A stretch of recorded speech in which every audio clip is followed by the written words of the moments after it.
were your spirits lifted then when Nintendo revealed this Nintendo Switch OLED? Misha? Misha Tisha. Yeah, you. No. I Were think they... Wait a no. on one hand, it's kind of a relief, and then on the other, it's a bit like it just looks like a missed opportunity. Yeah. I'm very sympathetic towards the people that are I suppose bashing it online. I know others are trying to calm everyone down and say like the outrage is a bit unnecessary. But it is a bit kind of like when you have someone who's like I don't play the Switch that much, and that could be down to the fact that it just doesn't perform very well. Because I've noticed with since getting the Series X Xbox, I've been playing it like a lot, whereas my 1S was just sitting there collecting dust. So, but the performance of it actually does matter. It really impacts your experience with the game, and the games that are kind of constantly coming out now, like Witcher 3 and those type of titles, just don't hold on the current Switch very well. Like they're playable, but it's just not an optimal experience that you would prefer to buy those titles on another console. So it just needed that extra little boost. Not necessarily in handheld mode, but I think the dock is a missed opportunity to have this thing that can offer just that extra little boost just to give you better performance. I think what people were really hoping for was some kind of 4K output, which maybe that's a bit much. I don't think it'll be able to do that, but it's certainly to scale a little bit better for higher resolution screens, because the 1080p is just not cutting it these days. So, what about you, Eric? What are your thoughts on? I mean, I think what it can do and what they're wanting to do with it, like the crisper, more crispy colors and visuals, the enhanced audio, the kind of the back that comes off, and you can put it like it is better. I would say it's definitely better than the one that me and Adam have, and a lot of other people have. But I think that's kind of an issue in that it's like, because most of the time it's like you have the console, then you get the slim version, and maybe towards the end of it you release the Pro. Right. But they've released the Pro, but everyone else has the other one, and now it's kind of like, why do we get the Pro? Like it'd be very good for the people who don't have it, and we're thinking, do we get a Switch? And now there's a better version because it has like 64 gigabytes internal storage. Well, I suppose that's the question, isn't it? It's if you haven't gotten a Switch to this point, which is this enough for you to get a Switch? And the answer is no, it's not. It looks cool, and like I think of all the Switch looks, I mean there's color. Yeah. I'm like, it looks pretty cool. It would probably look pretty nice beside my PS5 now, to be honest. But no, it doesn't have enough interesting features different to the Switch, and therefore the thing is like, okay, so does it have the games that are gonna bring me in? And to this day, no. Nintendo, unfortunately, does not have the games for me. For other people, yeah, it's their absolute go-to console, and it's their favorite games. But no, I have no desire to get this. I think it looks cool, and if someone was going to get a Switch, that like they had every intention of getting one, they always wanted one, and they just hadn't got one yet, then this is the one to get, I would say, because maybe, like it does what the other Switches do. Yeah. But then if you're playing it handheld, everything's going to look better. So why wouldn't you want that? And perform better. Why wouldn't you want that? And the enhanced audio as well, I think would make a difference. Like if you're playing handheld and say you're traveling on train or bus or whatever, you're playing the headphones on, like the enhanced audio. Well, the enhanced audio is only the enhanced audio is only the actual built-in speakers, so it's not going to make any difference to headphones. Oh, really? And there's no Bluetooth. That's bizarre. So you can't have Bluetooth headphones. That's weird. That's a really weird choice. Yeah, I just that's the thing with this console choice. Is just that it is such an odd update Because Yeah. I think if you were going to be getting a Switch, you would have gotten one by now. And what makes it even more confusing is that this is the third option. They're still keeping the other Switch. Oh yeah, it's not replacing it. No, it's not replacing it, but it should replace it. But now it's at 200 quid you get a Switch Lite. At 300 quid you get the regular Switch, and at 350 quid is this OLED model. And it's like, why not just replace the other one altogether? Like, this is the definitive Switch now. Yeah, because it doesn't actually perform any better. It's just that the display is a different technology.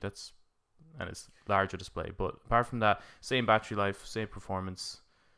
Storage is a bit bigger, but I don't think storage is that much of an issue on a Switch anyway, because you can expand it. Do you think it's weird timing wise that this wasn't shown at Nintendo Direct during E3? Yeah, that really wasn't confused that long me too. ago? Yeah, just everything Wasn't that about long it. ago? Yeah, everything about it just really, really confuses me. Now I know a few people that are interested in upgrading from their other Switch to this one, but that's because they're mad into it. But just from a wider range, like, there's always going to be outliers. There's always going to be people that are interested in this. But as you know, with the chip shortages that are happening right now, like, what was the point in doing this update at all? Yeah, it was just very strange to me.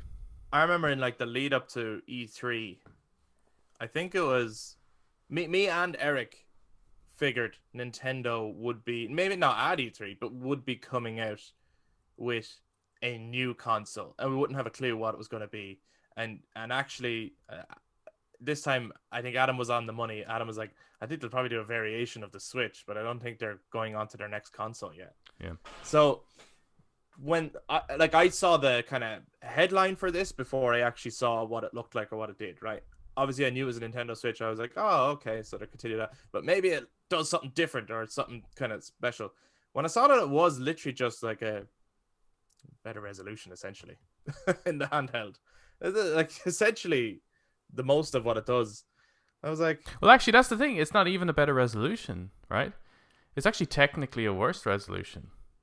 What? Because how does that work?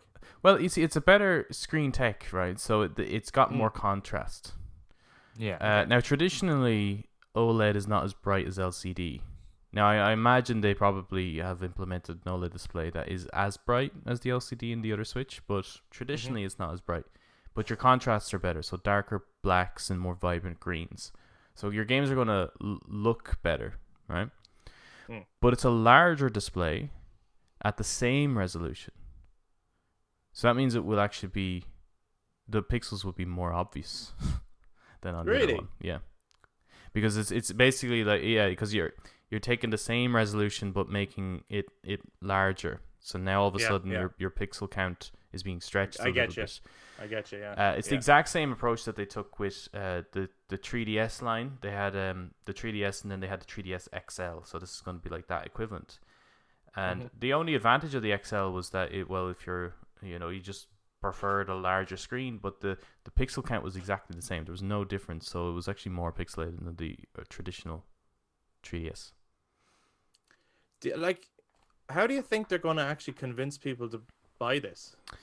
And I mean, well, that's people, why. Obviously, yeah. So there could be a few people who don't have one and don't have a Switch at all, and they decide, well, sure, I'll go for that one because, as far as I'm concerned, it's going to look the best or whatever. Yeah. But in terms of like this isn't like, say you have, the PS4, and then the PS4 Pro comes out, and you're like, actually, I'm going to upgrade, get rid of my PS4 and get that. It's not that much of a jump, is it? No, really? It's more like going from an Xbox One to an Xbox One S.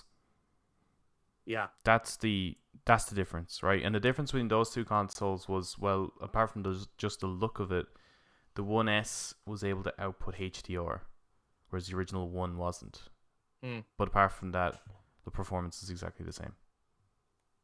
I don't know. This seems like a missed opportunity. And I think that's why there's such an outrage over it online. A lot of people unhappy with it, and then others just writing it off as though this is just childish. No, maybe the way they're going on is a bit childish, but I think it is a missed opportunity. I think, and I think people were really hoping that they could have a Switch that would be able to play when you look at the likes of The Witcher, for example, the draw distance is so terrible in that on the Switch, and everything is so muddy and like it's not able to play at the full resolution of the console, for example, right?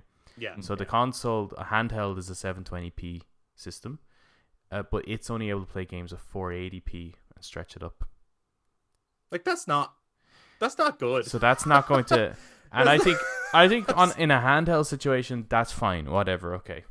But I think docked, you try playing that on a 4K television, that's where the issue occurs. Like I said, I don't think it's going to be able to really play games in 4K, but it could utilize some of the capabilities that like the 1S was using, and even the PS4 Pro, where it was upscaling a little bit. They could actually have an extra chip in the dock itself to give it that little boost. We know it's capable because Nvidia themselves have done that. They've made a handheld that could be docked, and the dock gives it more performance. That could make it more expensive, but then that's the point. That's the extra tier. You know, that's the option. And you could even make that dock more universal, so it works with the old Switch too, because it's the same port. But yeah, it is. It's strange, and I'm going to be very interested to see how this actually performs. Like, am I way off? Will this actually sell like crazy? Maybe perhaps it will. Perhaps they're taking advantage of the fact that no one can get an Xbox and PS5. So coming this Christmas, if their kids are wanting a new console, this will be actually the only one available. Perhaps that will help it, but yeah, because just to have something new to open, even if they have a Switch, it's like, well, everyone gets excited to just open something new Christmas morning. Like, yeah. So I'm very interested to see how this ends up performing. Yeah, me too. And I'm not passionately one way or the other about it. Like, I'm not passionately mad or unhappy or outraged by this. Like, I kind of don't care, but I do describe it as like a missed opportunity. It's like, it's kind of unexciting. It could have been maybe more, or like why do it at all even, you know? Like, I think people are more excited on Nintendo side of things for the likes of, you know, announcing Breath of the Wild 2. Or announcing things like, you know, and it depends on which one you're into, but like the fact that Skyward Sword is going to be coming to the Switch, or like Metroid Dread, stuff like that. Twilight Princess coming out as well. Well, there's a rumor There's a rumor, and that would make Adam really happy. Yeah, hold on. Well, actually, Wind Waker HD would, but yeah, you ready for this? Here's how you sell. Oh, you make it exclusive for the OLED. Exclusive Wind Waker and Twilight Princess and Breath of the Wild 2. But yeah, no, now you have to fucking buy one. What makes the reason why people were really wanting just that extra little boost in the CPU, like not like a whole new Switch model, but just something that would have just that extra boost. The likes of the Hyrule Warriors one, do you know that one, Eric? The Age of Calamity one? Yeah. That suffers poorly on the Switch. Frame rate just drop dramatically, and that's an exclusive. That's it's a Zelda game essentially, you know. And that doesn't perform well on their own console, and it's things like that. That's why people were really, really wanting, because it's just that the Switch was brilliant when it first came out, but it's just not holding up for a lot of the games that are coming out. It just needs that extra little boost, and this was a. Do you think they expect then that a lot of people who are primarily Switch players, which, you know, there are, like if someone's a big Nintendo fan, like look at it, even on YouTube, the likes of Video Game Donkey is a Nintendo fan, you know? Yep. And there's plenty of people that are. Do you think that they're suspecting that people will trade in their old Nintendos and swap for this? I think that if there's no point in having the two, is there? No, there's no point in having two. I imagine there's that will be an option. Talking about you could dual wield. Because I was able to do that with the other one, right? I have my Switch. I had the first Switch that came out, but there was like a 1.1 model essentially that came out, which was an improved battery. It's the one that Eric has. So there was a deal that I could actually trade in my original one and then just pay an extra 30 quid and get this other one. Right. And it was worth it for me because it meant an extra 2-hour battery on the thing, right? So for just that better, you know, 30 quid more battery.